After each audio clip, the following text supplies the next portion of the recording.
جو بات تم اپنے دشمن سے چھپانا چاہتے ہو اپنے دوست سے بھی مت کہو، ہو سکتا ہے وہ بھی کسی روز تمہارا دشمن بن جائے۔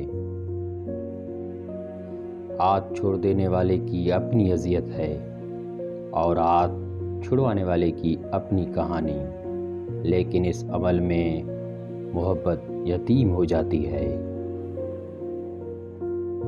اپنے دماغ کو اتنا اختیار نہ دو کہ وہ آپ کے دل کو کہے کہ کیا کرنا ہے، کیونکہ آپ کا دماغ بڑی آسانی سے ہار مان جاتا ہے۔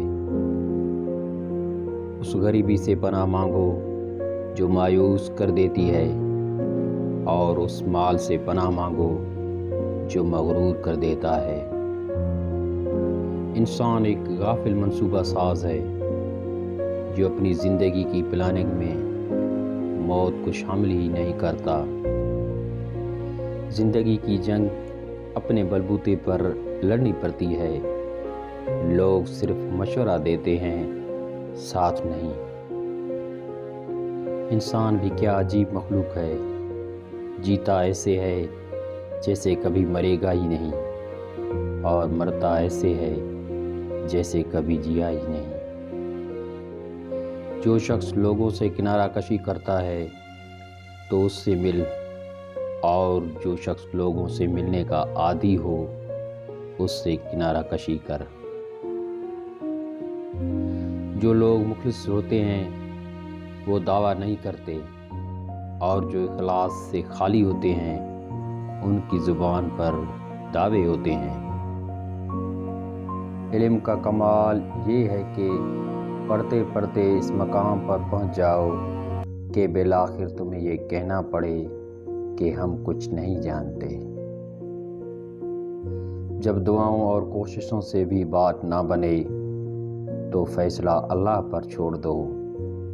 اللہ اپنے بندوں کے بارے میں بہتر فیصلہ کرنے والا ہے۔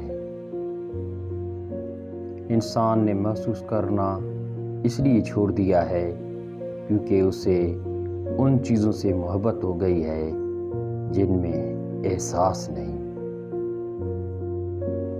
چیزوں کی اہمیت نہیں ہوتی، وہ کبھی نہ کبھی مل جاتی ہیں، صرف انسان ہیں جن کا نعم البدل نہیں ہوتا، وہ نہیں ملتے۔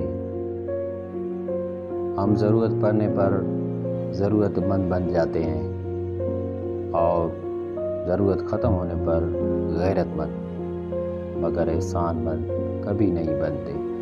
انسان آخری لمحے تک اپنے آپ کو یقین دلاتا رہتا ہے کہ موت دوسروں کو ہی آتی ہے، مجھے شاید نہ آئے۔ جو کچھ تم کرتے ہو اللہ اس سے پوری طرح باخبر ہے۔